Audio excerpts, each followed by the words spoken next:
Parents మెచ్చిన university సంకల్ Chand Patel university Gujarat. Gandhi మన అప్పుడు ఒక ఆవు మానయాత్ర పడుతుంటే చూడలేక దాన్ని తనే స్వయంగా చంపెట్టాడు. మా పడుతున్న యాభం చూస్తుంటే నాకు ఆవు గుర్తుకొస్తుంది. అయ్యి బాబా అవును కానీ పొడి చేస్తారేంటంటే భారత యుద్ధంలో ద్రోణుడంతటి వాడిని చంపడం ఎలాగో ధర్మరాజుకు తెలియక అశ్వత్థామ అనే ఒక ఏనుగు చచ్చిపోతే అశ్వత్థామాత అని గట్టిగా అరిచేట కుంజరా అని వెలిగా అన్నట్ట. అశ్వత్థామ అని తన కొడితే చచ్చిపోయాడు. నేను ముసాడు చచ్చిపోయాడు. ఇప్పుడు ఎవరు చచ్చిపోయారు ఎవరు చెప్పాలంటే ఈ పేపర్లో చచ్చిపోయాడు, మా కథకి సరిగ్గా కుదిరాడు, ఎవరికో చెప్తాను నువ్వు వచ్చి చూద్దు.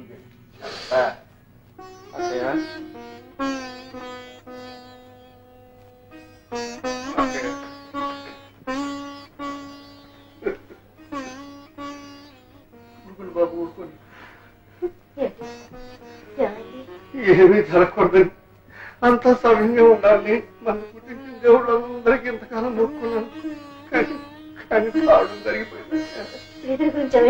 అవునమ్మా ఆ విషయం తెలిసింది కానీ చరిగారు ఇలా ఏడుతూనే ఉన్నారు. ఏమి కాలేదు కాలేదు కాలేదు కాలేదు.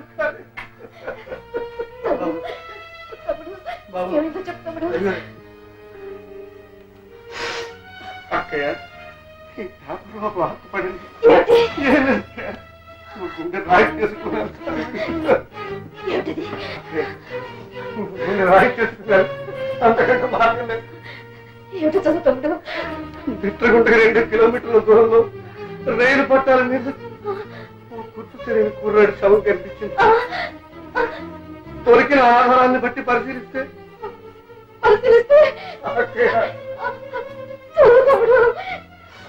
అతను ఊరు హైదరాబాద్ అని తేలింది. అతని పేరు పేరు పేరు శ్రీధరం తేలింది. అంత మాట అనకండి బాబు, మీ రుణం త్వరలోనే తీర్చాలని నాకు ఉంది. మీరేమీ అనుకోకపోతే మా దగ్గర తీసుకున్న పొలం సాగు చేసుకునే అవకాశం మాకివ్వండి.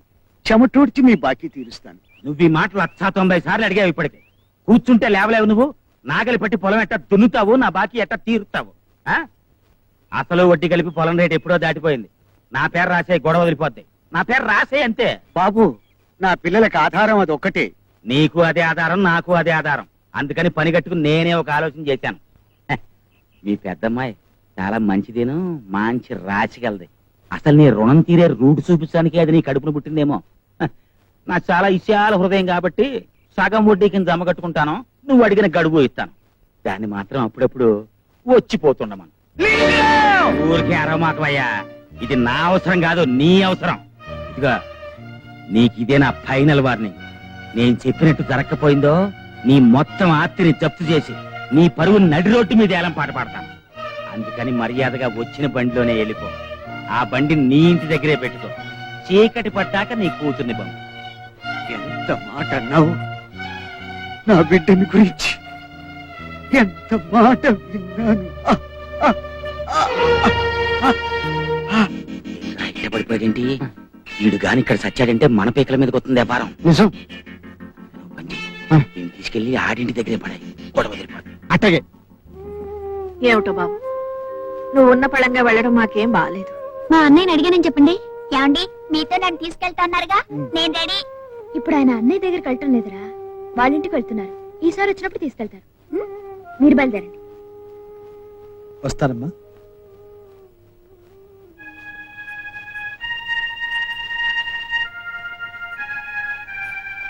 ఏంటి ఆగారు? మీ నాన్నగారితో ఒకసారి చెప్పెడదాము. మా నాన్న ఎప్పుడు వస్తారో ఏమో తెలియదు. మీరు ఆలస్యం చేస్తే బస్ దొరకదు. వెళ్ళండి.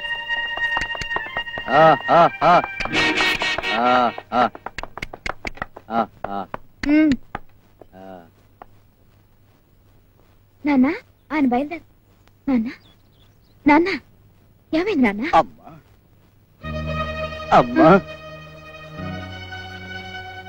నా అప్పు తీరటానికి ఈ రాత్రికి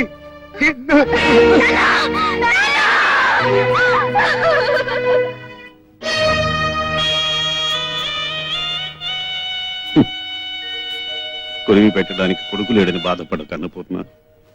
వాడు పెట్టవలసిన కురువు ఎప్పుడూ పెట్టి వెళ్ళాడు. ఇక ఈ కట్టెని కాటికి చెరవేయడానికి కదా, అందుకు నీకు నేనైనా ఉన్నాను. రేపు నాకెవరున్నారు అన్నపూర్ణ?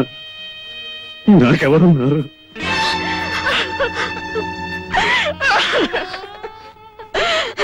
బాబు, ఇప్పుడైనా వస్తాడా మీ స్నేహితుడు?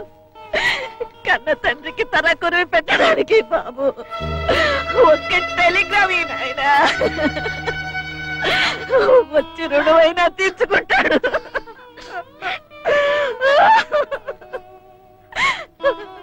ఏమండి, ఒకసారి లోపలికి రండి.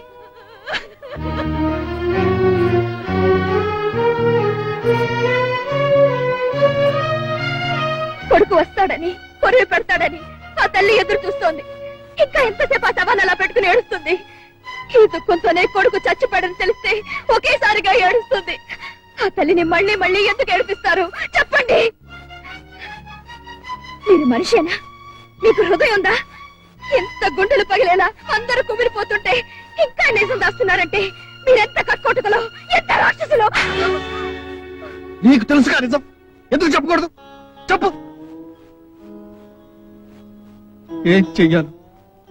ఈ దారుణాన్ని ఎలా చెప్పాలో తోచక నేనెంత నలిగిపోతున్నానో నీకేం తెలుసు? సరే, ఇదే నా కర్తవ్యాన్ని నాకు చూపింది. నా రుణం ఎలా తీర్చుకోవాలో చెప్పింది.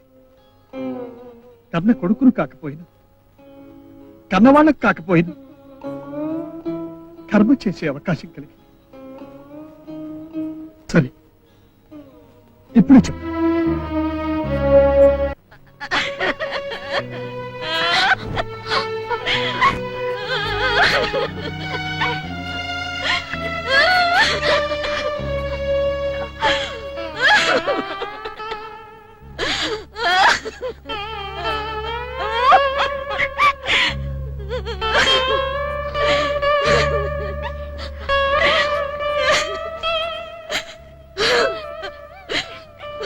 బాబు, టెలిగ్రామ్ ఇచ్చావా? ప్రయోజనం లేదు. అంటే వాడు ఇప్పుడు కూడా తిరిగి రాంటావా? ఇప్పటికే కాదమ్మా, ఇంకెప్పటికీ రాలేడు. అమ్మా, 2 నెలల క్రితమే నీ అబ్బాయి మనల్ని అందరినీ వదిలిపెట్టి వెళ్ళిపోయాడమ్మా.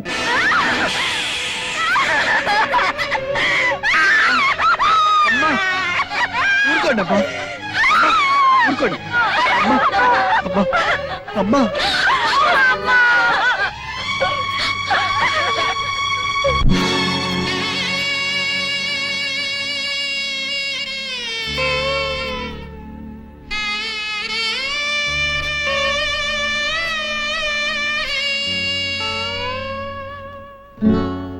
లింగం గారు, బాకీలు చెల్లి వేయడానికి డబ్బుకు బదులు మనుషుల్ని అడుగుతున్నారట. కొంచెం తిరకాసుగా ఉంది మాట, అర్థమయ్యేది చెప్పు అనుకో, దాని ప్రకారం తీసుకుంటాను యాక్షన్. మా నాన్నగారు అప్పు తీర్చడానికి నేనొస్తే చాలన్నారటగా. చెప్పిపోయాడన్న మాట ముసలాడు. ఏంటి, బాకీ తీర్చేయడానికి వచ్చావా? చెప్పుతో కొట్టడానికి వచ్చాను. అప్పున్నాం కదా అని అందరినీ బానిసలుగా చూస్తే ఊరుకుంటారనుకుంటున్నావా? మేము మానాభిమానాలు ఉన్నవాళ్ళం. నువ్వు సిగ్గు నీతిని అమ్ముకుని బ్రతికే మనిషివి.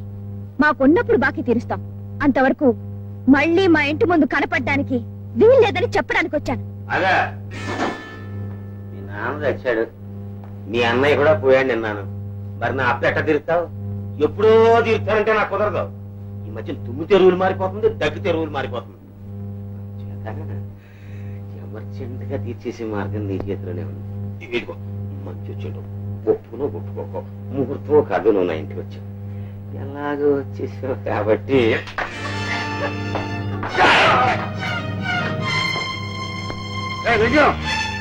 నేను ఇక్కడే ఇప్పుడే ముక్కలుగా నరికేయగలను.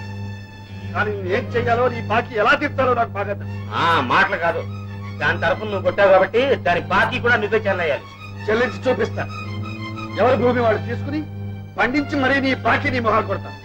అయినా తనఖా పెట్టిన భూములు బాకీ చెల్లించకుండా సాగు చేసుకోవడానికి నేను ఒప్పుకోను. వీళ్ళేదారు నాకు నువ్వెవరు సాగు చేస్తాను ఎవరంటే వస్తారో నేను చూస్తాను.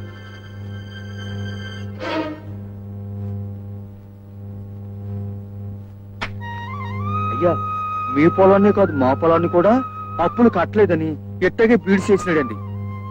రోజు రోజుకి వడ్డీలు పెంచేస్తున్నాడండి. పనులు లేక తిండి లేక మేము పస్తులు ఉంటున్నామండి బాబు. మీరందరూ పిచ్చోళ్ళు, అందుకనే ఇట్లా ఉన్నారు. మీరందరూ ఏకమైతే మిమ్మల్ని ఎదిరించేవాడు ఒక్కడ కూడా ఉండడు. మీకెందుకు నేను చెప్తా వినండి. అరకల గట్టిని సాగు చేద్దాం. నిజమేనా? రండి రా, ఊళ్ళోకి వెళ్ళి అరకలు తీసుకొద్దాం. ఏయ్!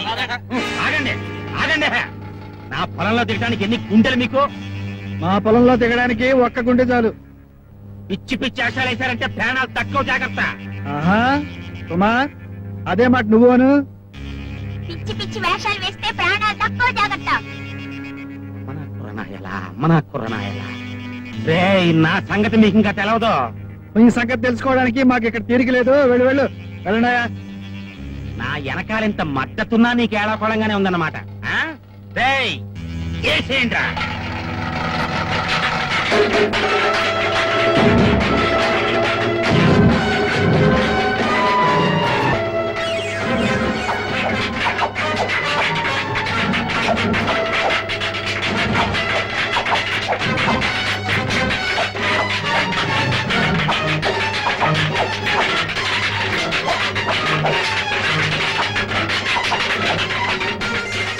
రోజుకి 2 గొర్రెలు తినాలి, ఇంటికి బిర్యానీ తినాలి, ఫైటింగ్ చేయటం మాత్రం రాదు.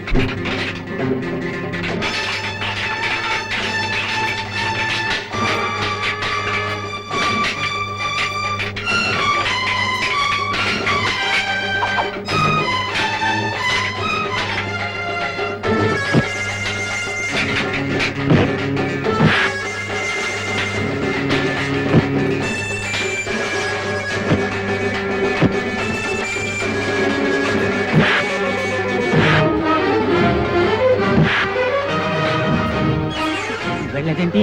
మీ ప్రాణానికి నా ప్రాణం అడ్డమే కదండి. అక్కడికి నేను అడ్డం బాగుందండి. అయ్యో పంజే, నేను ఎడుతుంటాను. నేను మీ వెనకాల పరిగెట్టుకొస్తా. పోనీ పోనీ, పోనీ.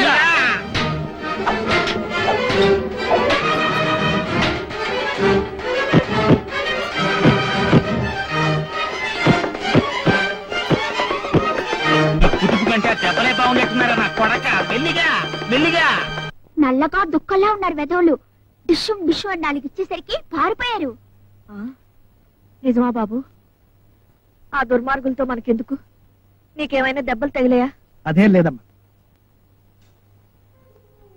ఏమిటి బాబు, ఏమైంది?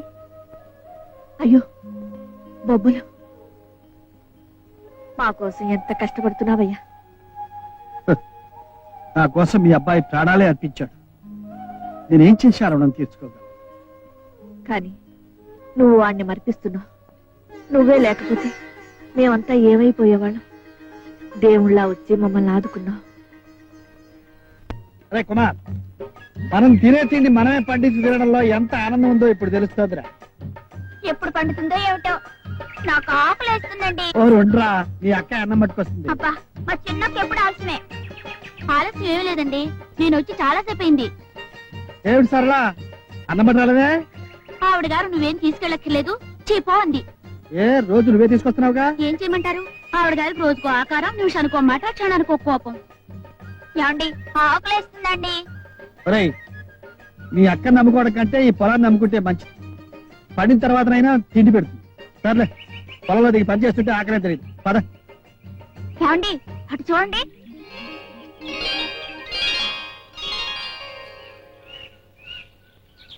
ఇటండి. చేతులు కడుకుని వచ్చి భోంచేయండి. మిమ్మల్నే వెళ్ళండి.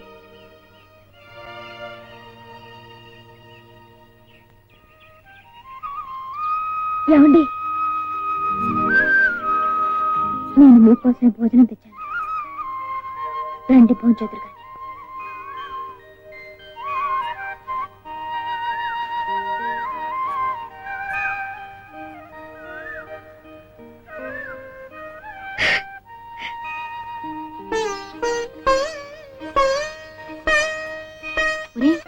ఏమిటి వాళ్ళిద్దరు అలా మాట్లాడుకుంటున్నారు? అది నాకు తెలియటం లేదు సరేలక్క. ఇక మన పొలంలో పంట మావయ్యకి హారతి ఇవ్వమ్మా ఇచ్చి. తీసుకోండి మావయ్య. ఏమిటది? ఏం లేదు బావా, మా మావయ్య మనసు ఏం బాగోలేదు చెప్తా. నా మనసు ఏం బాగోలేదు కనుక మా ఇద్దరు మనసు బాగుండాలి. వారం రోజుల నుంచి ఉపవాసం చేసింది. ఇవాళ వెంకటేశ్వర స్వామి వ్రతం చేసింది. నీకు హారతి తీసుకొచ్చింది. ఇచ్చేమ్మా మావయ్యకి. తీసుకోండి మావయ్య.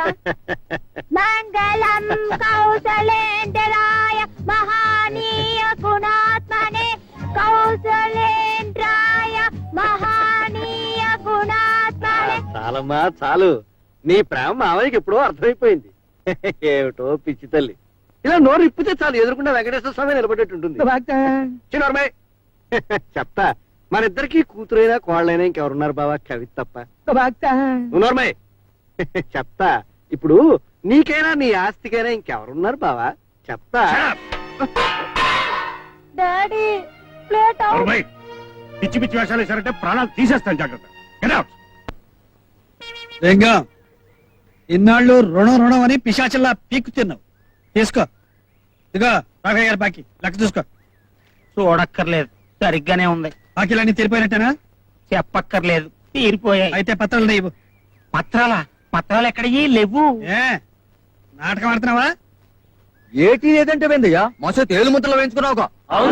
అది అది మీకు నాకు మధ్య ఉన్న పవిత్రమైన సంబంధాన్ని గుర్తుగా రాయించాను. అయినా మీరు మళ్ళీ నన్ను అడగపోతారా? నేను ఇవ్వపోతానా? ఇదిగో ఈసారి వడ్డీ బాగా తగ్గించేస్తాను.